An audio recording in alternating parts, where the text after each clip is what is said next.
Okay, I think we'll get started. Welcome. Good afternoon, good evening.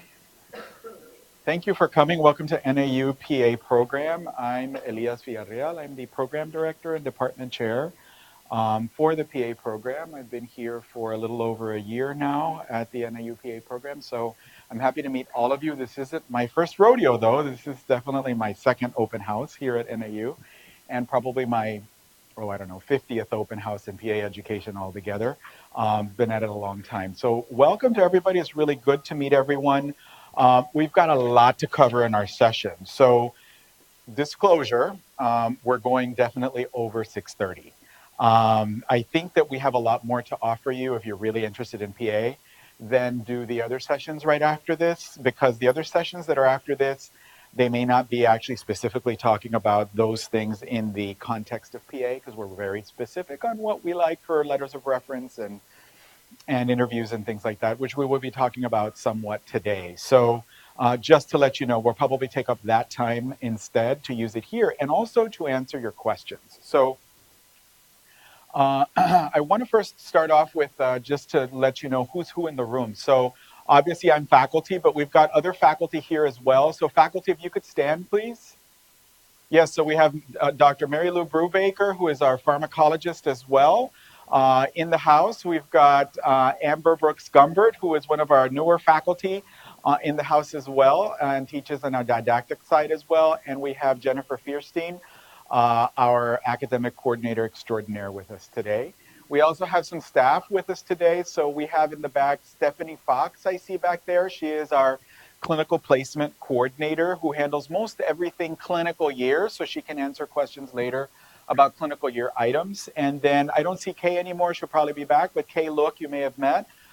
Kay Look is our senior program coordinator, basically, who is my right hand in the department, and she is the chief executive for the staff in our department. So that's a little bit about who we are. So I don't know that there are any students in attendance right here, but you definitely met some of our students out in the lobby. We had mostly first year students. That means that they're here on campus. And I think I saw a couple of second year students out there as well who are now out on clinical rotation. So that's a little bit about who's here. Okay, so the audience. So how many of you in here, show of hands, are from the state of Arizona? All right, pretty much everyone. Anybody here from out of state, neighboring states? Just moved to Arizona? Okay, one person. All right, great. And how about schools? ASU folks? Okay, that's always our main pipeline, all right? U of A, down in Tucson, great. NAU? Awesome, good to have you guys. You guys are representing this year for the first year, so I'm glad you were able to come down from Flagstaff, down from the mountain. So welcome to everyone. How about other schools around us? Just yell them out. GCU, excellent. All right, we got GCU in the house too, over on Camelback on the other side of I-17. So welcome also GCU. Any local community colleges? Anybody from there? All right. So welcome to everyone. Anybody, now show of hands, who's applying this year? Like literally you already turned in your application. Okay, not too many. The rest of you are applying next year? Show of hands. The following year after that? Okay, great. We've got information for all three sets of you, okay? So definitely going to get you updated. And then anybody that's international, like you have your degree from a foreign country. Your bachelor's degree is foreign or you're a foreign medical graduate. Anyone in here? Okay, great. We've got one person. Great, welcome. So we may have some things here for you as well. Also some updates for you that are also quite important. So great. So we do want to make sure that we provide you with all of the latest and greatest news and updates. We're actually rolling out two very big changes to our program that affects both applicants and future students. We're rolling that out today. So you are the first people to actually hear about this outside of our department. Not even our current students in our program have heard about these things you're going to hear about today. So you truly are at an advantage today. Hearing these things will now roll out publicly very soon. You have a handout with you. Anybody does not have a handout that needs it? Raise your hand. We need a couple of handouts, guys. 3 handouts I see over here on this side of the room. So they'll get you that. If you need a raffle ticket too, we're giving out door prizes toward the end. So if you need a little raffle ticket, also make sure that you ask some of the staff about that. So we're going to review the PA curriculum as well because we have some significant changes to the clinical year curriculum that we're going to discuss. We'll also discuss the admissions process and the requirements and all that. We've changed a little bit in our requirements as well for next year's applicants. And then we'll, of course, answer any and all of the questions that you have to the best of our ability. And you've got the person who I think can answer the best, being that I am the director. So, personnel, just some news and things. So, during the last year and a half or two, we have had some change around in faculty and staff, and I'm happy to report that we are now full. We have no vacancies in our department. Our entire faculty is full. Every position is taken.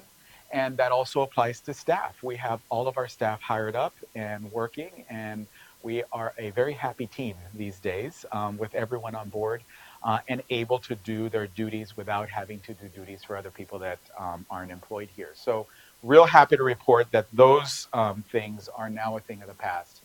Admissions. So where are we with admissions right now? For those of you who are applying, I think there was just a handful of you who are applying this year. Currently, we're in the 2018-19 cycle currently. The deadline to apply was on September 1st, as it is every year. We are currently still reviewing applications for minimum requirements. About half of those applications that have already been reviewed have moved on to the second part of review, which is a PA faculty review after a minimum requirement check. We will be assigning interviews or invitations for interviews very soon. We expect to start the interviewing process at the very end of October and early November and go through about the middle of December or maybe even just the first week of December. So our goal is to make decisions about the next incoming class by, or at least before the Christmas holiday. So that is our goal so that everyone has a good opportunity to make a good decision, especially if they got into several programs. So that's where we're at currently with our current cycle right now. Our next cycle, for those of you planning to apply for next year's class, our next cycle starts in April again, and that would be the 2019-2020 cycle. That would be for the incoming class of 2022. We are currently interviewing and entertaining applications for the graduating class of 2021. It's weird how we have to talk about so many years in advance, but that's how we work in PA education. Update on our website. So our website is still the same as it's always been. Over the past 6 months to 1 year, all of NAU has been working on updating most of its web presence, and a lot has been done already on the NAU website, if you've seen. Our program is still has the old look to it with old logos and whatnot. Our department stuff has moved past the point of being able to adjust anything. So we have an impending rollout of our website anytime now. So they can't tell us exactly when, but we're being told probably before the end of the semester, our website will be up and running and brand new. So we're real excited to have a new look on there. However, all the web addresses and links and all of the policies and everything else should be the same as you've always seen it. They carbon copied everything over, except the difference is that it has a different look and feel to the way that the website works. So we're excited about that. So keep your eyes open for the website. When it does change, some of your browsers may not change automatically because the way browsers work is they keep the history of the website that you've gone to. So every once in a while, when you go to our website, hit the refresh on the top after you landed there to make sure that your browser does get the latest information, because otherwise your browser may just be going back to the same saved website that it's had for a while. So keep abreast of that. So the first thing to talk about in our talk about updates today is the curriculum and what does our curriculum look like and how has it changed moving forward. So the NAU-PA program is a little different than most PA programs. Around 30% of PA programs in the country out of 236 programs, around 30% of those are what we call 24-month programs. There are not very many of us out there anymore. Most programs, on average, are either 27 or 28 months, and then another 30% are going to be 33 months or above 28 months.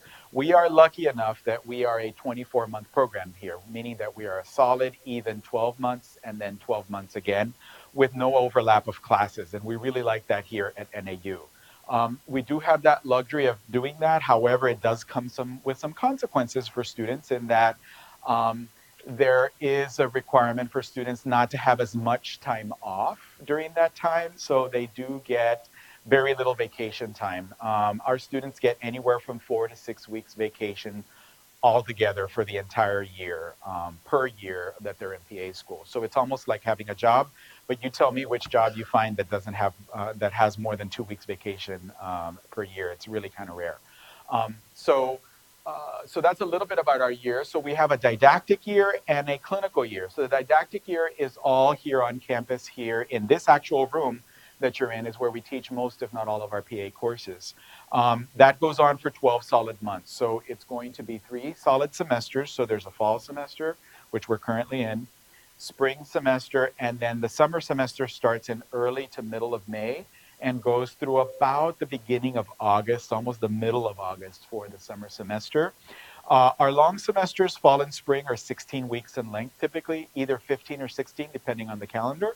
And our summer semester is 12 weeks in length, so it is a little bit more crunched in.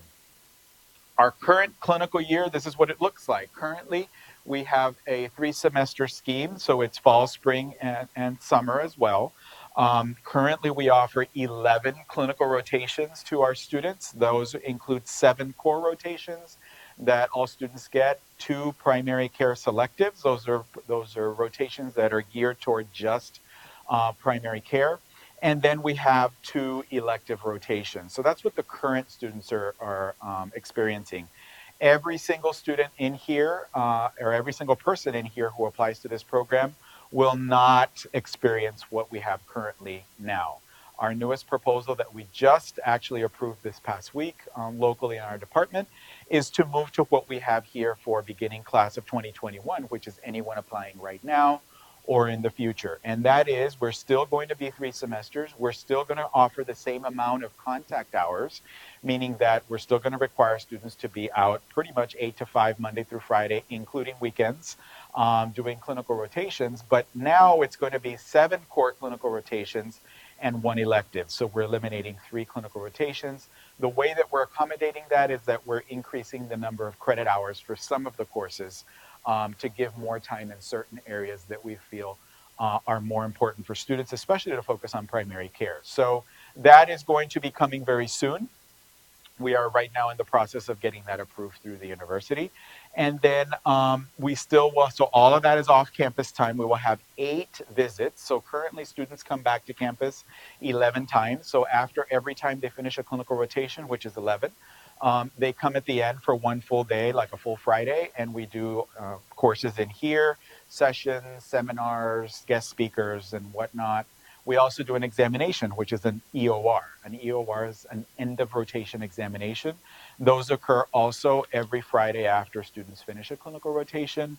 That's all changing from 11 to 8 times instead, obviously, because it's at the end of a clinical rotation. So that'll be happening and moving forward later. So this is what the fall semester looks like here at NAU for our PA students. So when they get started in August, they start with a 19 credit course load. Anyone in here taken 19 credits in undergrad? Raise your hand. A couple of you, okay. Thanks, Mary Lou. So a couple of you have, okay. Not very many of you have, okay. 19 credits, and just think about how you felt those semesters when you were taking 19 credits. It's tough, okay. And so that's actually the bare minimum here at NAU.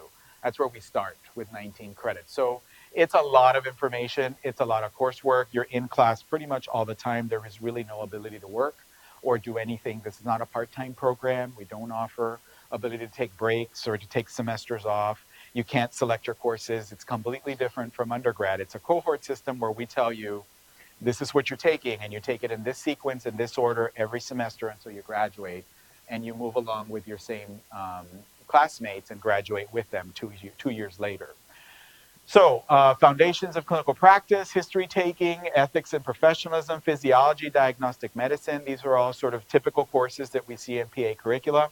The stars are indicated by those courses that are taught for us or with us through the University of Arizona College of Medicine here in this building as well, who we share that with. So we have a collaboration with them. Their faculty actually come in here in this room and teach those courses. Our faculty are assigned to make sure that the testing and assessment process goes well, that we assign grades, and also we do have our own faculty that manage most of the logistical issues with courses, but the actual course is taught by the U of A, and that's one, I think that one of the perks that we have to our program that others do not, is that we have such a wonderful medical school helping us teach these courses that we have available. So that's the fall. Spring semester, we up it up a notch. So one more credit hour we add. If 19 wasn't enough, we add another one for 20 credits, okay? This is where really the rubber starts to hit the road, okay? So it's, if the fall wasn't hard enough, the spring gets a little bit tougher. If anything, it's because there's more information. Students tend to report that maybe it's not as difficult, but it's because they're already used to the study process, and the fall kind of prepared them for making sure they don't get behind and doing all of their coursework. But it is quite a load of coursework. We only have one course with the U of A medical school during the spring semester. Everything else is, like I said, bread and butter type PA curriculum courses that we offer here that are incidentally required for us to teach by our accreditors. The summer, although it looks like it's less because it's 16 credits, remember it's 16 credits in a 12 semester, in a 12-week period. So if you've ever taken summer school, you know it goes by a lot quicker. In undergrad, it means that you're in class every single day for every single course. For us, that's really true for almost all of the year, but especially for the summer. Students are really busy in the summer. We have one course that we're actually changing out of sequence. If you look online right now, there's a course called Introduction to Clinical Practice that is going to change to a course in the summer. It's already been changed, but this is definitely something that will affect everyone coming through, that course is just not, it's not a fall course anymore, it's a summer course. And it goes for a full 12 weeks as opposed to just a 3-week period, which is what the tradition here was at NAU. It's in italics because that title is not official, but it could be proposed and may happen. So that's what the summer looks like. Once all of these courses are done, so 19 credits, then 20, then 16, then students are ready to move on to this. And this is the new curriculum. So this is not what's being done right now on the current degree plan. This is the degree plan for class of 2021 moving forward. This is where we include the different courses. So you'll see the ones with the X's are the courses that are pretty much new. So what's changed from what we were doing before is all of our courses were 4 credits before. Now we have 3 courses that are going to be 8 credits, meaning we're doubling the time that students are going to be spending at those rotations. So they're going to be going for 8 weeks in family medicine, 8 weeks internal medicine, and 8 weeks in pediatrics, which really are the primary care essential rotations. We're really focusing in on them. So we took those primary care selective 2 rotations that we had and gave those hours to those particular courses, and then we removed 1 elective and added it there as well. Because we do feel that students need to be very well prepared to be able to pass the PANCE exam, which is the certification exam for PAs, to be able to practice and get licensed. And we also feel that this is in the best interest of every student. The top 2 courses there are courses that go on year-round, that involve students doing a capstone project and taking a final exam before they graduate. And then also there are presentations and things and other seminars and things that we do. The seminar course is the course that basically engages students every Friday that they come back to campus. That's the course that says you have to come back to campus or you don't get a grade for this course. So that's the way that works. Any questions about the curriculum before I move on? All right, so the good stuff that I think probably everybody wants to know. So admissions, what's new? What's cooking with admissions? So we changed our minimum requirements just slightly. So the minimum requirements look probably almost the same as they did before to you. If you look online, they look very similar, but there are some very subtle changes that I'm going to describe. So you've got to submit your CASPA and your NAU applications by September 1st. No change there, okay? We have to make sure that your CASPA application is verified no later than December 1st. What does that mean? So you turn it in, you did everything you needed to do with CASPA to hit that submit button before September 1st. Remember that CASPA, once they get your application, they have to actually process your application before they send it to us. So they're going to make sure that they received your official transcripts. They're going to make sure that they received your 3 letters of recommendation, and then anything else, your GRE scores as well. Once they receive all of those things, then they're going to open up your transcripts and make sure that they verify that what you stated, grade that you had in English and chemistry and biology, that all those grades are the same grades that are on your official transcripts. So that takes them a little while. It takes them anywhere from 2 weeks to 30 days at the most. The average during the month of September is about a 30-day wait period. They do hire more people at CASPA during August, September, October, because it's the busiest time of year for them to push these things out. So they tend to have about a 2-week lag period in October and September. Moving closer, like in the summer, if you apply in the summer, it may be more like 30 days before they verify your application and send it to us. The PA programs cannot look at your application until it's been verified. So it's really important for them to do that. For whatever reason, sometimes they don't get to it very quickly. And I'm going to tell you that usually when they don't verify your application in the 30-day average wait period, it's almost always exclusively because the applicant didn't do something. So they didn't turn something in. They didn't bother to go back in the system and check, what am I missing? What is my progress? So we get a lot of these emails here in our department like, hey, what's the process? What's going on? Why isn't my CASP application being processed? Why haven't you received it?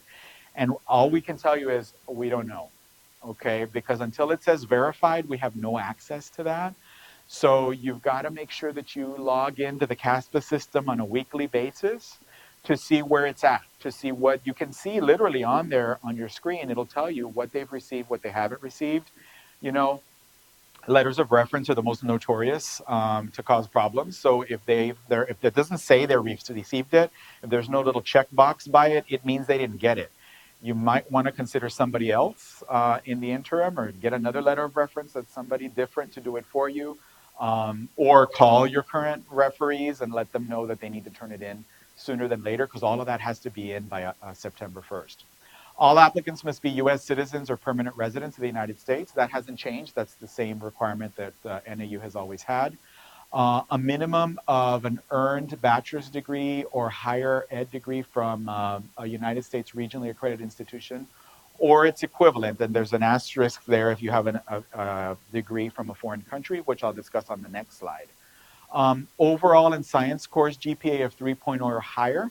And this is going to be a GPA calculated by CASPA. It's not the calculation you make. It's not the calculation that is at the end of your transcript, okay? A lot of people have a misconception about that your GPA is the one that it says at the end of, like you went to say ASU. And at the end of your ASU GPA transcript, it says your GPA is a 3.0, okay? But you also went to Maricopa College, community college. You also took courses at GCU. You also took one course at U of A. Maybe you were in a community college for 2 years before. All of that coursework you have to turn in to CASPA as well. And they make a GPA based on all of the courses that you submit, okay?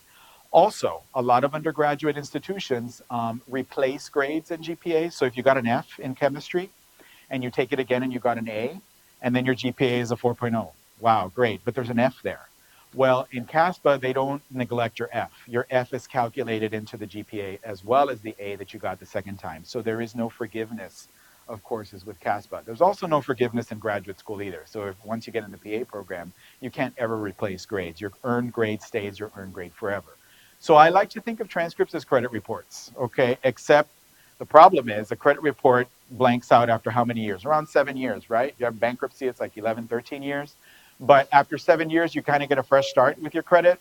You never get a fresh start with transcripts, okay? Unless you request a fresh start. So like if you have really bad grades, like you have like a 1.2 GPA, and you decide you want to do college all over again from the beginning like you never did it, most schools have fresh start policies where you can do that and start from the very beginning.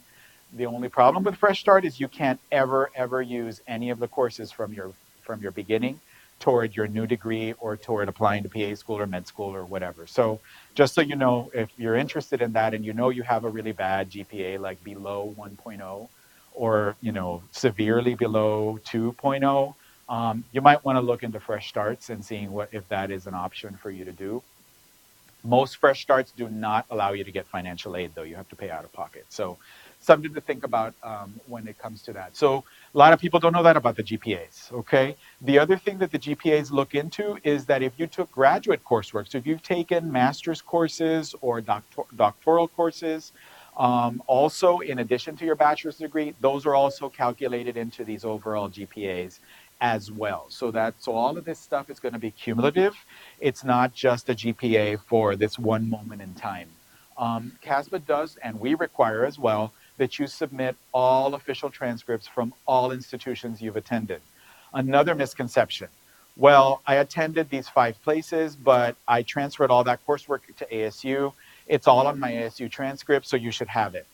You're going to get rejected for sure. Okay. And not by us. Well, you'll get rejected by us too, but you're going to get rejected by CASPA as well.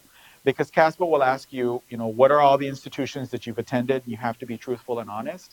Because when they get your transcript from ASU and it has 3 institutions that you transferred coursework in, they're going to put your transcript on hold, and these are going to be the ones that are going to not be verified for more than 30 days, because they're not going to tell you. They're just going to put it hold, and they're not going to tell you why. It's up to you to log in and say, hey, I'm on hold. Why am I on hold? You call, and then they're going to tell you, yeah, you're on hold because you attended 3 other universities and you didn't send us official transcripts. So you've got to update those. You've got to get them sent in.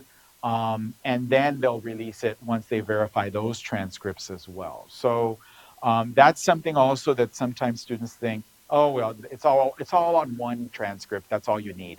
It's actually not. And then once you come to NAU, when you do your NAU application, you do have to turn in at least unofficial transcripts from all the different places that you've been, although they're not as picky. CASPA is really, really picky with that. You have to complete prerequisite courses from a U.S. regionally accredited institution. So every single prerequisite.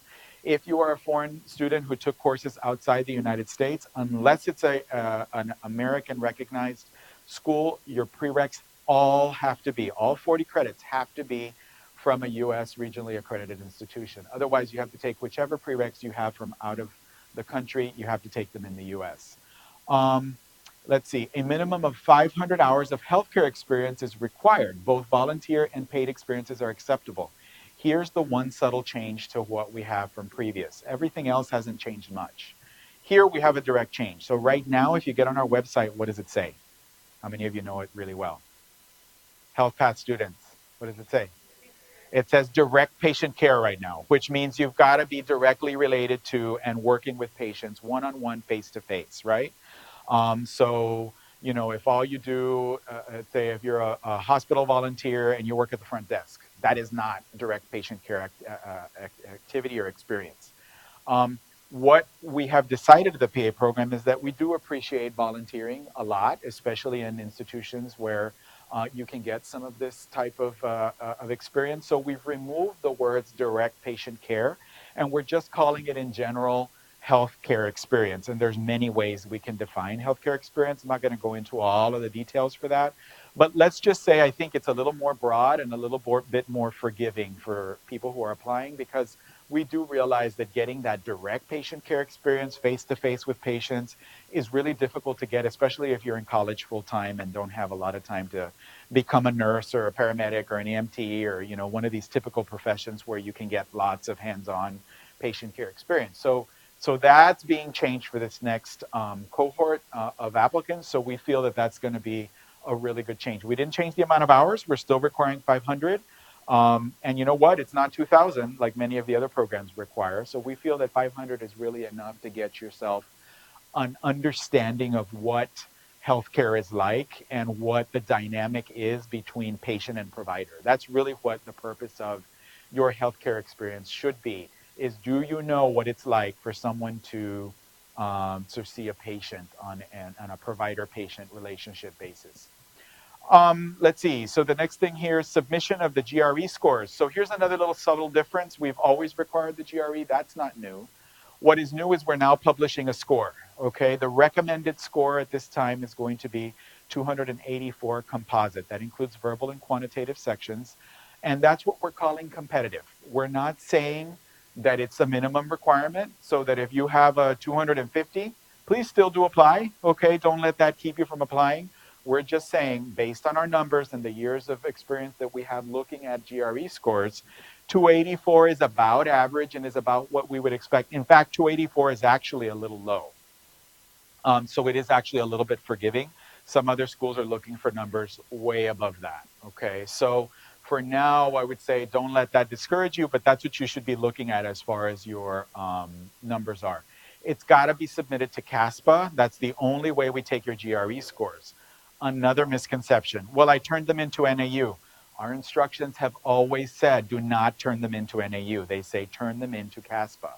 So, and I can tell you, I know some people that were not accepted into this program that were very good candidates because they didn't turn in their GRE scores to the right place. Okay, so we're real serious. When we have 3,000 applicants, we can afford to be picky about our policies, and we can afford to be very strict about how we apply those policies and ensure that, you know what, if you didn't follow directions, there's a real good chance that if we accept you as a PA student, you're not going to follow directions here either. And we don't want students who don't follow directions. Am I right, faculty? I'm totally right. Yeah, and they're nodding their head back there. As we want people who can follow directions and instructions. And so this is really the first test for every future PA student as far as doing that. 3 letters of reference or recommendation is also required. Again, these are CASPA submissions. I think those are very, very common. I think the most common question I get here is, can people submit a written letter or a typed letter or whatever, and can I give it to you and bring it in the day of my interview? The answer to that is no. It's all done only electronically. CASPA used to do both. They used to do electronic and written submissions, so they would, accept uploads, or they would accept something in the mail, and then they would scan and upload. They don't accept that anymore. It has to be somebody that does this electronically. So what I recommend to you is anybody that you ask to do a letter of reference for you, if it's somebody who takes 2 weeks to answer your email, probably not a good person to ask, okay? You want somebody that's very responsive, like responds to your emails typically within like 72 hours. I'd say that's a good rule of thumb. If you've got somebody who's referring you, doing a referral for you in that amount of time, that would be great. Because what happens is they receive an email. When you enter their data, their name and their email address, they receive an email on their end with a password and a web link that is specific only to them with that email address. They go in there, use that password, type it in, and then they fill out the reference for you and then submit it, okay? So if you're asking somebody who's like super uber busy, never has time to do very much, again, utilize somebody on your letters of reference that really can make a good assessment of your academic skills, of your work ethic, of who you are as a person. We really typically don't like to see them from family members, okay, or your best friend, or your husband or your wife. Although, let me tell you, I have seen some letters of reference from husbands and wives that are not very happy about their husband or wife, okay? And they turn these in, and it's almost like they're trying to sabotage their significant other so that they don't get in the program by submitting a really awful letter of reference. So sometimes that happens as well, but you want to keep these professional and somebody you have a professional relationship with.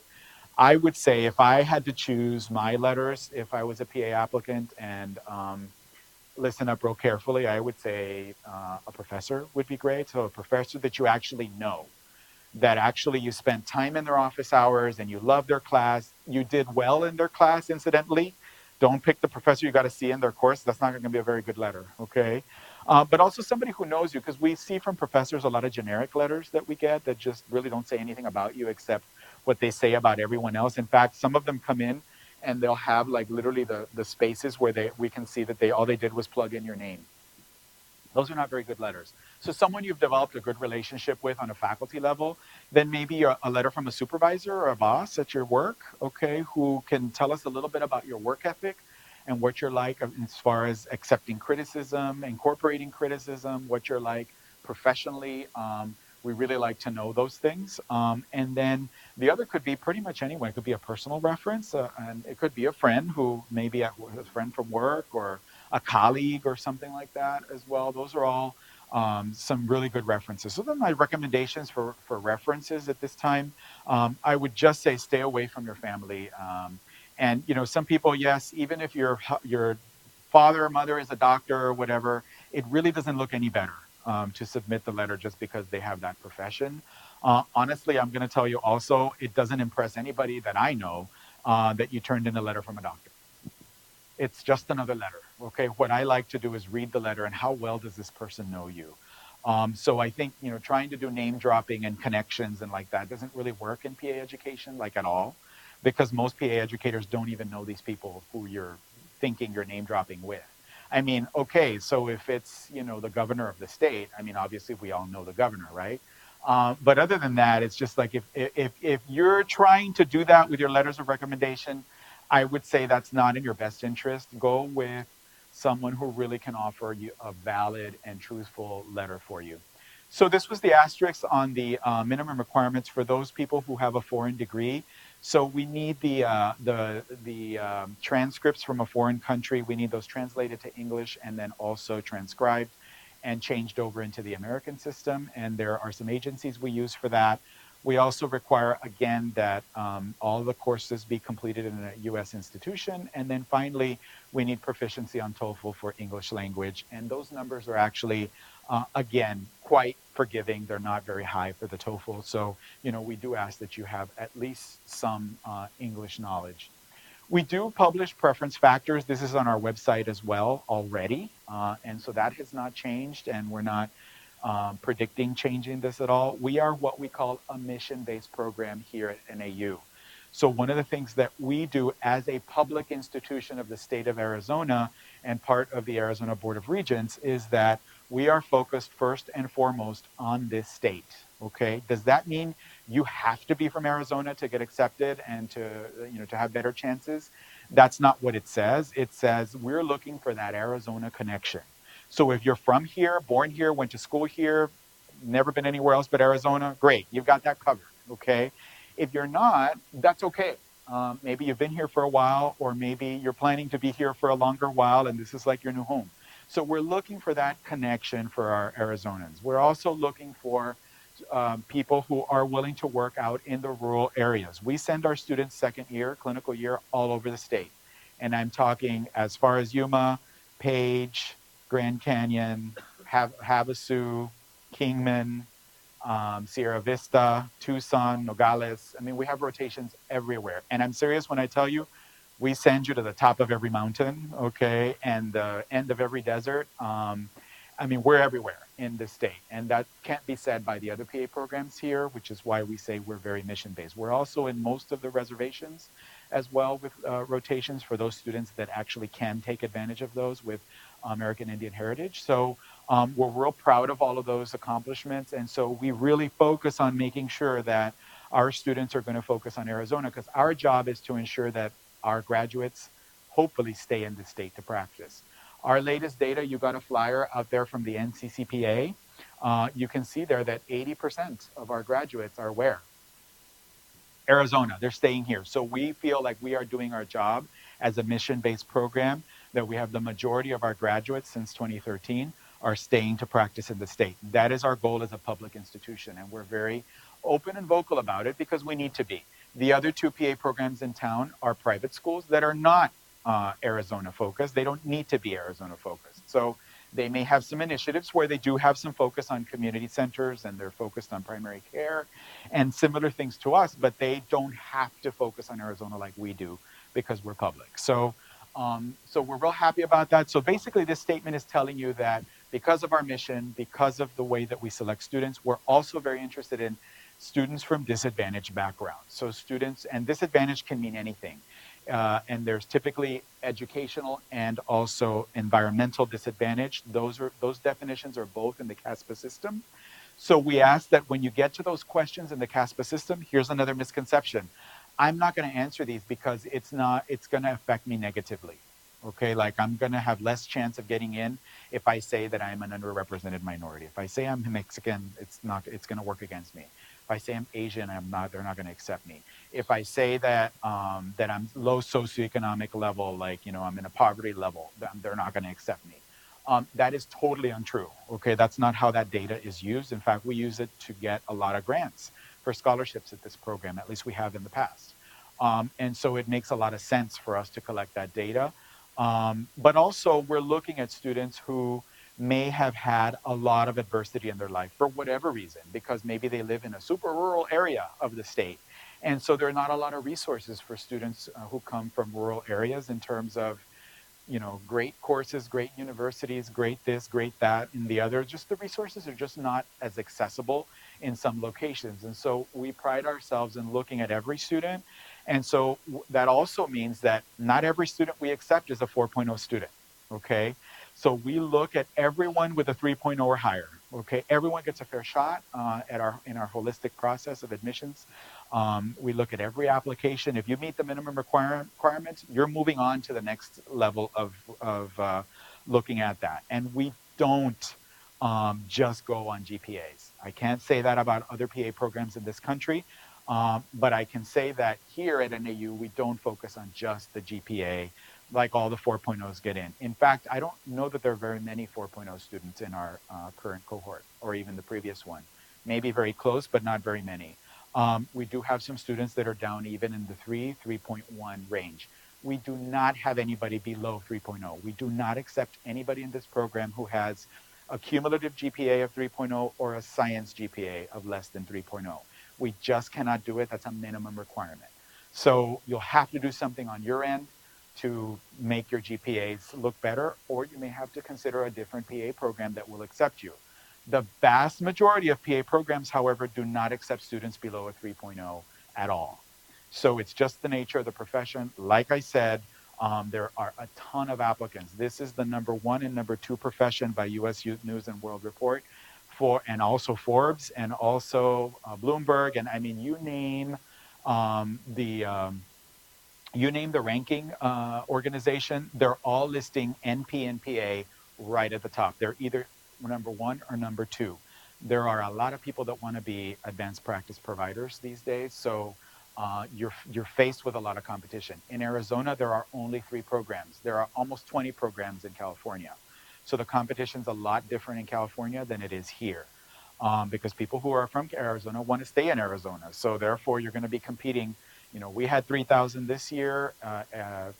Midwestern probably has double of ours, or right around a little bit above ours. AT still has probably about the same amount. So you're looking at around 10 to 12,000 applications that you're going up against in this state alone. So it's pretty competitive. There are there are no really other options. So it's something for you to consider. If your GPA is your problem, you need to think seriously about how can you get that GPA to improve above the level where you'll be considered. So that's definitely something to think about. Other than that, we look at everything else. So we're looking at the whole package that you're presenting to us.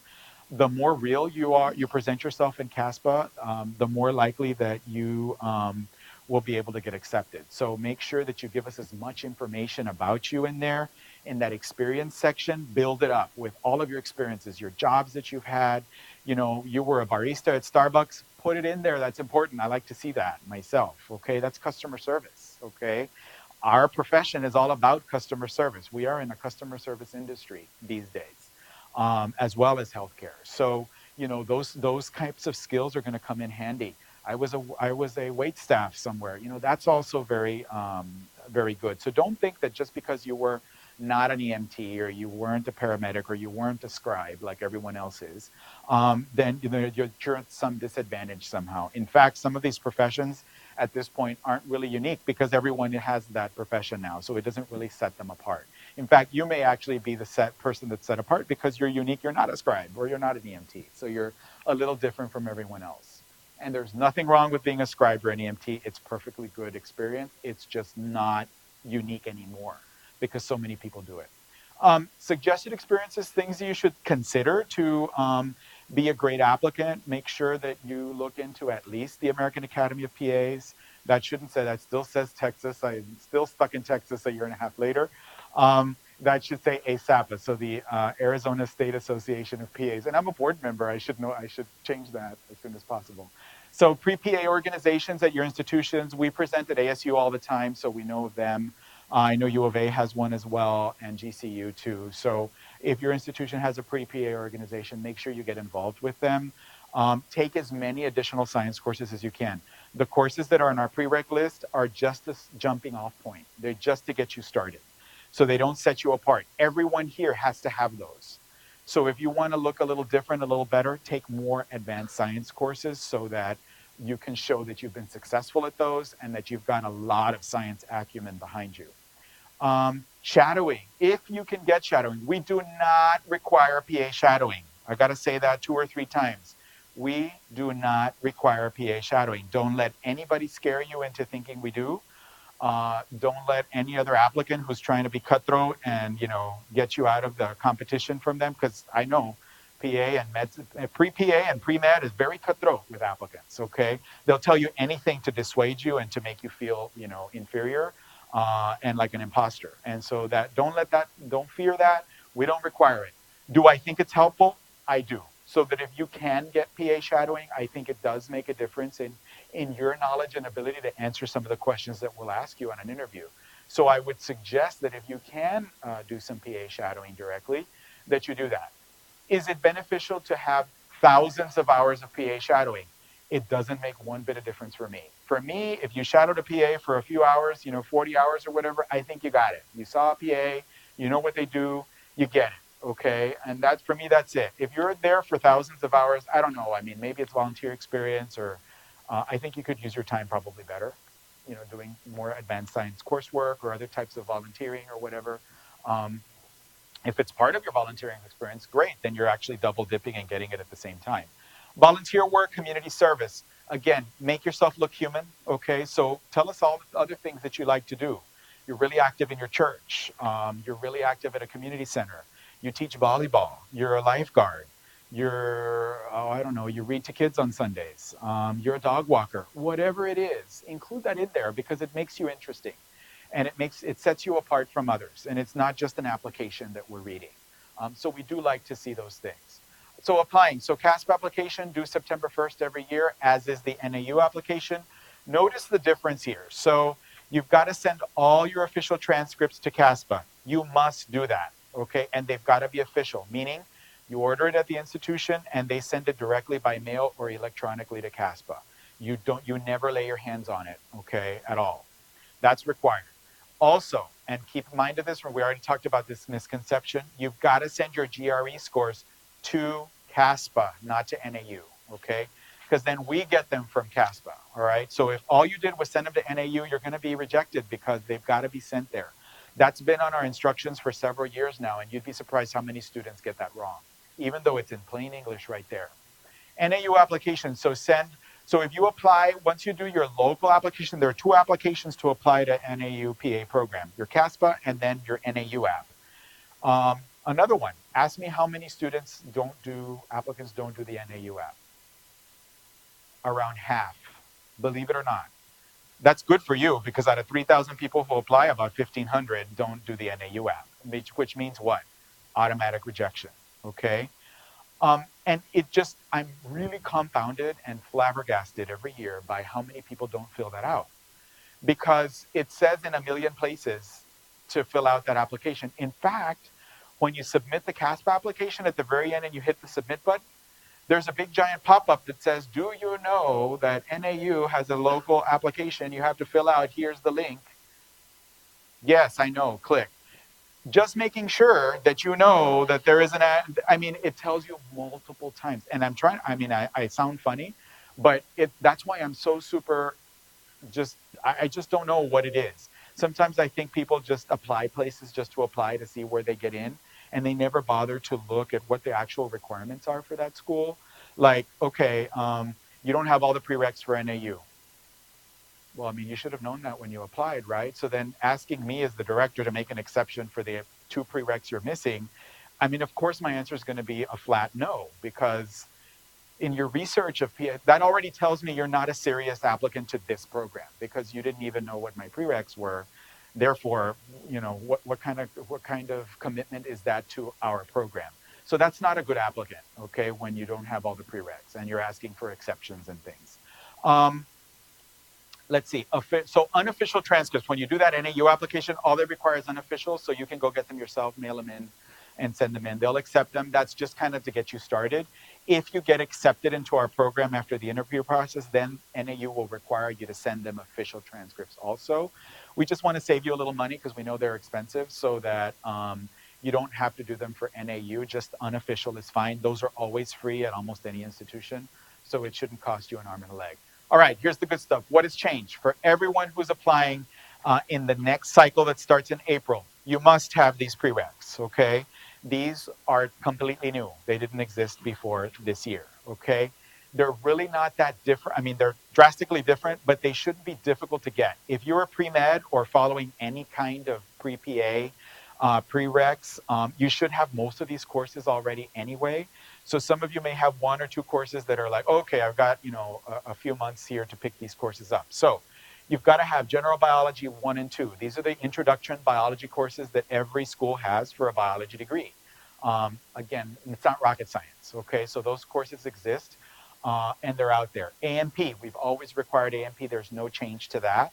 So you either have to have 2 anatomy and physiology sequence, so A&P1, A&P2, or you have to have anatomy for 3 credits and physiology 3 credits, okay? You cannot have A&P1 and then anatomy 3 credits. You cannot have A&P2 and then physiology 3 credits, because what's missing?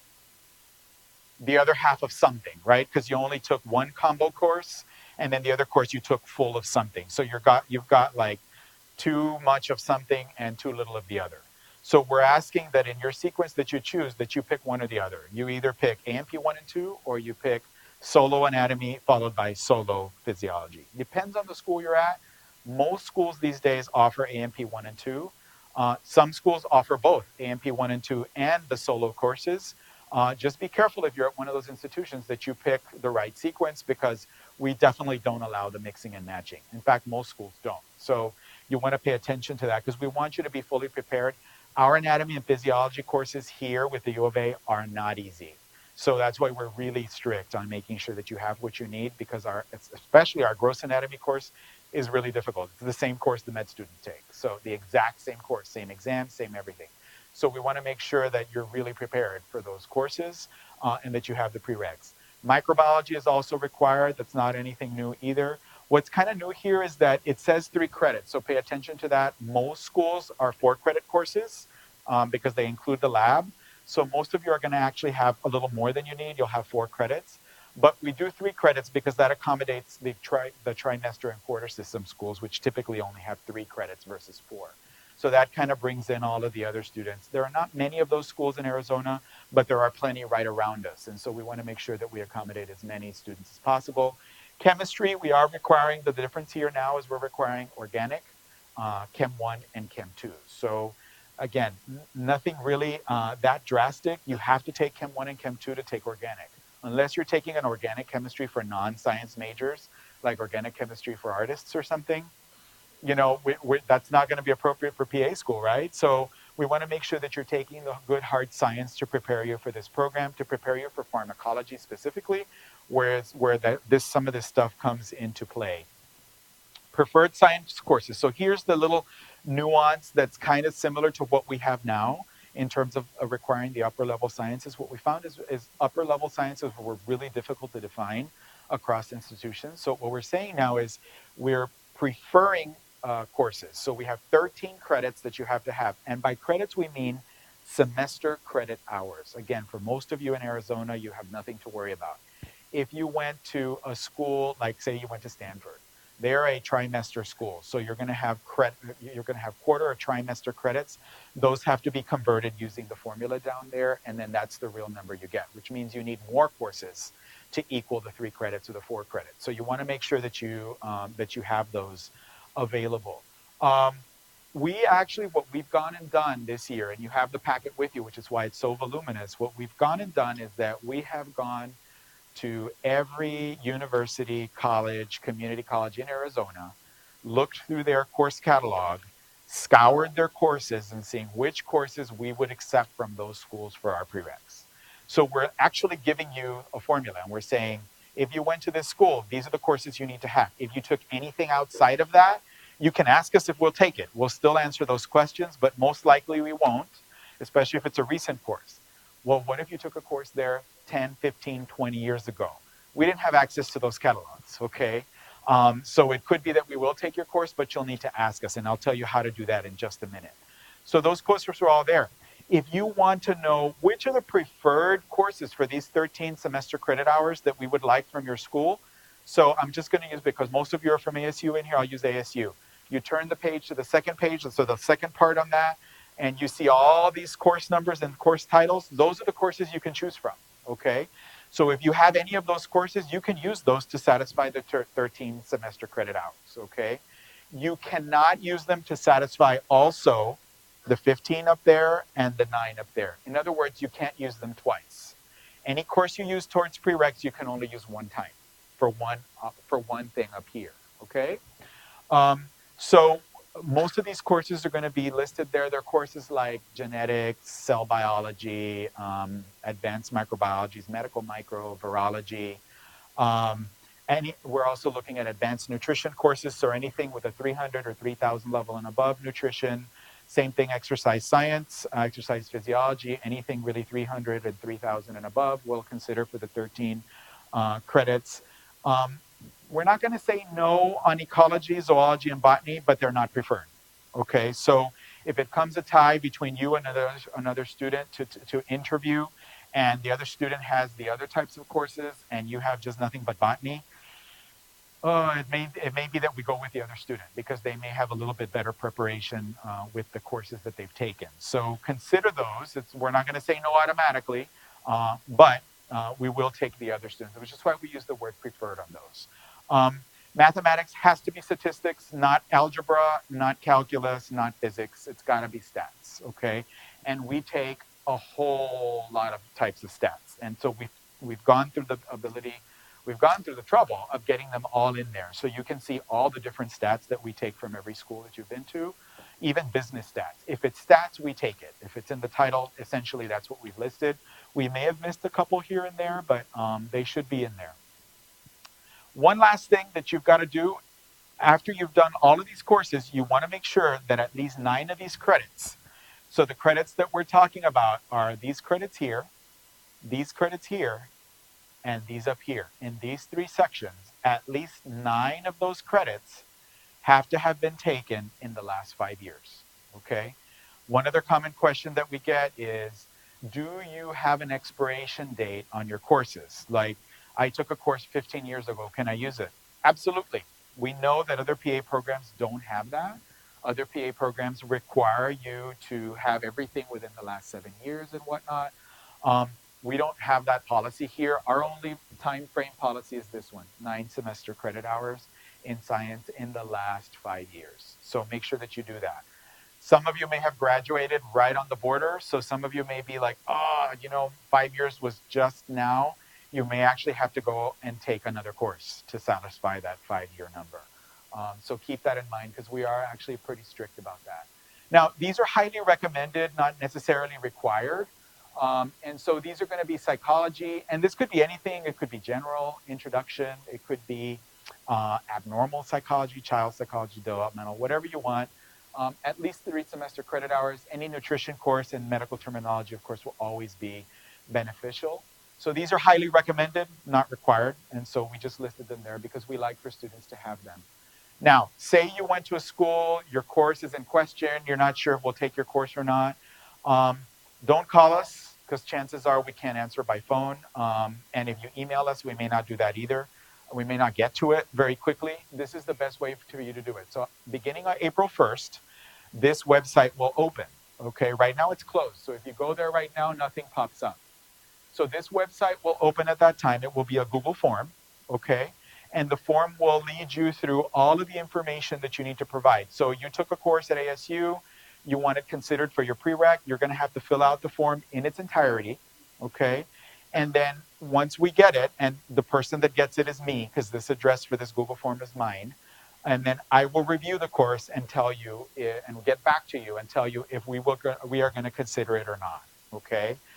And my decision will be final on that particular course once I get it. So that opens up April 1st. We don't have that now. Right now, you just send an email to our regular PA program website. Next year, this is the only way that we're going to address any prerequisite questions, just through this form. It'll kind of streamline things a little bit better. for us and for you. So I've already talked a little bit about the prerequisite course lists. You have them with you there, so they should help you. These will be in full-blown fashion on the website as soon as it updates. So we're hoping that those get up very soon. This is what it looks like in particular. So you see where we have the actual courses that you take here. So this one's the one for ASU. So at ASU, general biology, we're looking for Bio 181 or Bio 281 for the first requirement. We will not take Bio 100. We will not take Bio 100M. So we actually go even a little further and tell you which courses we won't take. And the ones that you'll see typically there that say that we don't take it, those are typically for non-science majors. It's like biology for non-science majors or chemistry for non-science majors. It's not fair to take students who have not been as prepared as others have into PA school, in our opinion. So you should get those that we require. This is the back sheet of that, and this is where you're going to see all the different things of the preferred additional sciences. So 13 credits should come from this particular list here. The instructions for inquiries after April 1st are at the bottom there, okay? And it tells you specifically how to follow up with that. Interviews are coming up, so we're going to do that by invitation only. We typically invite around 150 people to interview for our program, so that, and we accept 50, so that's like a little bit better than 50, about a 50% chance or a little bit less. Not everybody shows up for their interviews too. So if you get an interview, it's a really great thing, okay? Because it means that you've gotten past a really big milestone. So if you get an interview, congrats. What happens on interviews? We're doing one-on-one interviews with a PA faculty member, and then we do a group interview session, so that's not changing. We're doing things, we ask you things about general PA professional knowledge. We ask you questions about the program itself, like do you know what the NAU PA program is about? So we ask you questions about our anything that's on our website. We're also assessing your interpersonal skills that day and how you interact with us and others. And then we're also assessing your professional behavior, your demeanor, and your dress code, okay? So if you come in shorts and flip-flops to your interview, chances are you won't get into PA school, okay? If you come and you act up and you're really rude or you're just really not a nice person, you come in and the only person that you're nice to is me and maybe the faculty member you interviewed with, and you're horrible with the people you're interviewing with, and then you literally tell my staff something really not nice, they report that to us, and I can tell you there are students that do not get in because they told Kay something really rude. And again, we're not in the business of really wanting to have rude students in our program. We want students who are polite and who are going to be able to deliver good customer service when they graduate from this program. And people who are good at customer service are not rude, okay? And so that's why we're assessing that on those interview days. Most people do really well, but you know, there are some people that do definitely not show their best self on the day of the interview. So we hope that they do. Why should you come to NAU? Why should you choose us over Midwestern or AT Still, for instance, or really any other PA program near us or in the country for that matter?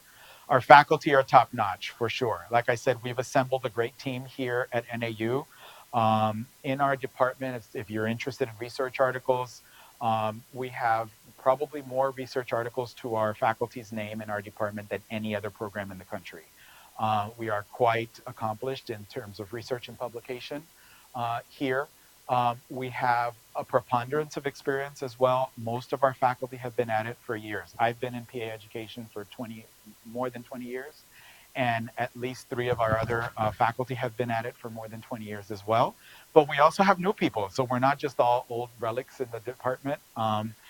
We also have people in our department who are brand new to education and that are somewhere in between as well. So we like that mix. It brings a really good diversity to our department. We're also all on boards on a state and national level as well. So we're also quite well known on a state and national level too. So, you know, we'd like to think that we're quite prestigious as a faculty. So that's definitely a great thing. Our student to faculty ratio is definitely low. It's below 9 to 1. So we like having that one-to-one relationship with our students. We do definitely focus on innovative teaching methods and active learning techniques. So even when we have a 3-hour lecture scheduled, we try to change it up and switch it up with group activities and games on up here with, you know, medical knowledge and things like that to just kind of get people to keep interested for a 3 hour long period. So we really try with that. Student satisfaction also, our graduates are very happy with NAU for the most part. Okay, so people are definitely glad that they came to this program and feel that they are very well prepared to practice when they graduate. The cost of attendance you cannot beat. And if I had to say one of the best things about NAU, if you compare us to the other private programs, even they will tell you go to NAU if you get accepted to both. Because, and I'm not kidding, they always do that. And because we all know each other, and we all even teach at each other's programs also. And whenever there's a student that asks them, I got into this school, your school, and also NAU, what should I do? And they just say, go to NAU, it's a lot cheaper. We are half or a third of the price of the other two programs because we are public. And I'm also going to go out and say that the next thing on there is the facility. The other two programs in Arizona do not have this building. You saw it on the tour. If you've never been here, we do tours every month, so you can see it again and again if you'd like. It's one of the reasons that I took this job is because of the amazing facility that we have. And we don't just have it, we actually also use it. So the Sim Center, the Cadaver Lab is one of the best I've seen in the country. The Sim Center on the fourth floor, also one of the best. The amount of models and gadgets we have available for students to learn with over a 12-week period in the summer is like no other. The clinical suites that we have on the third floor where students learn in a real clinical environment, like if they are in a clinic, 24 of those rooms plus another 6 that we own at NAU. So we've got more than 30 rooms that are all videoed, and we can watch you doing it in there without us in there and tape it all. And I mean, it's just fascinating the type of things that we have available here. And you just cannot get that for the money that you pay at NAU. In fact, the last study that we did looking at how cost effective we were, we studied 36 programs on this side of the country, on this side of the Mississippi.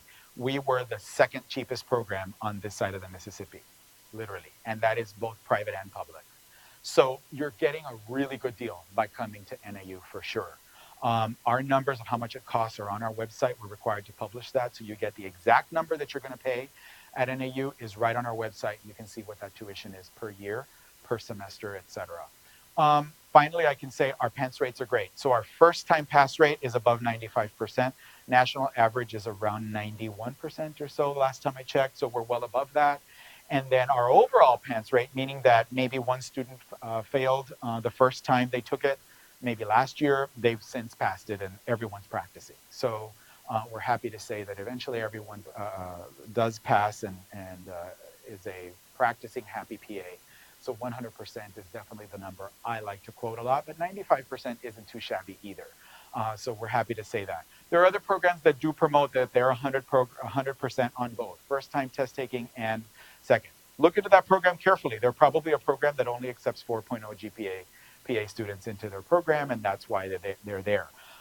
We actually work really closely with all of our students, especially those that come from disadvantaged backgrounds, and it doesn't even have to be just them. We work with every student to ensure that they're all successful and that they get to the end of the road and do graduate and complete the program. So I've said enough. I'm going to take questions at this point because I've said a lot. I had a lot to tell you. I hope you agree. And it was all new. What do we have to ask? I understand that students have been busy during their years. Mm-hmm. You know what? I couldn't tell you. The ASAPA conference in the fall is a little bit different because it's a Saturday. So Friday and Saturday, or it's just a Saturday only, right? Yeah, it's Friday, Saturday. So a lot of them, if they do go, they'll go Saturday. In the spring, it's a 4-day conference, and most students will go only Friday and Saturday because that's the price that's cheaper for students.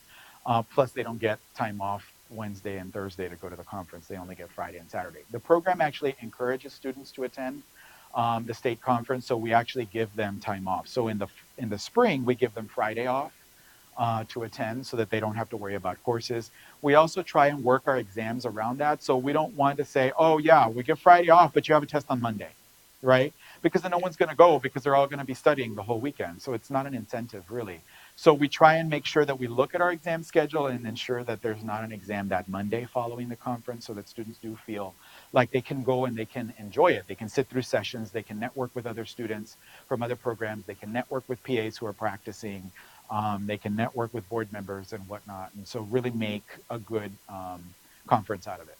So yeah, great question. We do that for the national conference as well, for the AAPA conference. This year it's in Denver. Last year was in New Orleans, and we had 12 students, 15, something like that. We had quite a number go to New Orleans last year, and we gave them time off from clinical rotations, especially to go. And I think we gave them 2 or 3 days off for them to attend that and have the travel, provided that, of course, that they, on their honor, they did go to sessions and all that, and not just go to be in New Orleans. So. Mm-hmm. I think in a case a little bit for Mm-hmm. if you're wondering if I have a critical intervention for ASU Mm-hmm. and ASU told me that those hours, those critical hours Mm-hmm. Yeah, they typically are not, okay? Because when your clinical hours are part of a required course, that is part of your coursework, that it's not considered above and beyond the call of duty. That's a course requirement. So it's like you're double dipping that. Same thing applies to, like, say you went to paramedic school and you wanted to say all the hours that you did for your studies for paramedics and EMTs could be counted as healthcare hours. We do not allow that. So we have to treat everybody pretty evenly. So chances are it won't. We have to look at it really specifically individually, because it may be that you do more hours besides the ones that are required. Typically for most courses, they say, well, minimum of 5-10 hours per week or whatever, but you end up doing 10 or 20. And so then those extra hours could be used to include that there. So yeah, I would definitely send an email so that we formally respond to that, and see what all the particulars are, look at the course and whatnot. But I say in general, and most faculty feel this way, in general, if it's a part of a course requirement, it's typically not something that we would include in that 500 hours. Mm-hmm. Yeah. Any other questions? Hmm? Great question. Yeah, I knew where that was coming from already. It depends. So look at some of those college courses that I put in the back sheet. Some of them have some respiratory courses. So typically we're going to be looking at, if we're going to consider some of those respiratory therapy courses, they're going to be the real high level ones, like the ones that are like close to graduation time, because some of those I do understand are very difficult. ABGs are never fun, and doing all these machines, and respiratory physiology is some of the hardest physiology out there. So we agree with that, but it's got to be some of the upper level courses. Like the intro courses are not acceptable, but some of the upper levels, yes. But there are not very many of those programs in Arizona, and the ones that I was able to identify, I put them in the forms, so they should be there. Unless I missed them, then you know what you need to do when the time comes. Make sure I may have missed it. Just send on that sheet, and then we'll look at them. Mm-hmm. Great question. Any other questions? All right. Well, it was great to meet everyone. If you have other questions, I'll be here for another few minutes. If you have individual questions you want to ask or other things, or just want to say hi, I'll be here for a second. We have other faculty back there as well. Oh, wait, we have the raffle. So we got door prizes. We have actually really neat door prizes. So Kay, come on up with those and we'll get those done right now. Before we go, we have other faculty back there that can answer questions as well. If you have clinical year questions about the clinical rotations, Stephanie would be a really great person to ask those questions. She's back there as well.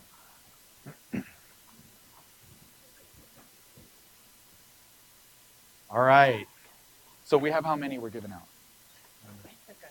Okay. Steph, you want to bring those little packages up here, if you don't mind? I know. I was just like, okay. So here's. You didn't? Okay, let's bring some raffle tickets real quick. Okay, we'll get you some. No problem. We've got plenty. Sorry, the rest of you, your chances just went down. No, we've got, I think, 8 door prizes, and they're pretty neat. It's NAU swag, but it's pretty neat swag that not too many people have.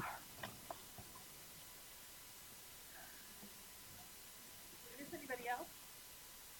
Okay. Lizette needs one too.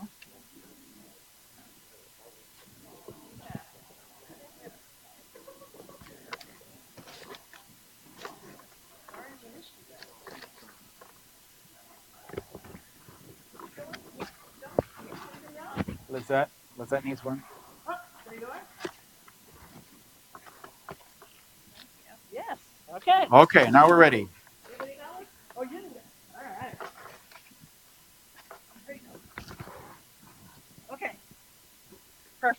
think now we're all set. Okay, I'll hold it up here. You draw. Okay, so the first one is 490-8573. Hey, there we go, first one. So what you get is an NAU insulated NAU PA program, insulated lunch bag, a water bottle, and an antibacterial gel. And they all say PA program. There you go. All right, next one. It's a pretty neat little bag because it's not very big, so it's a good size. 490-8548. There we go, back there. Congrats. GCU, was it? Right? Yeah, GCU in the house. All right, we got one. All right, next one ends in 547. 547? There you go. Congrats.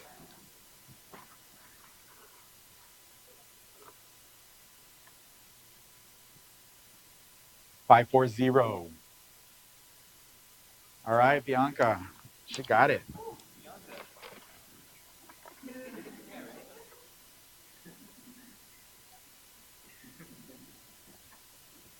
Next person ends in 570.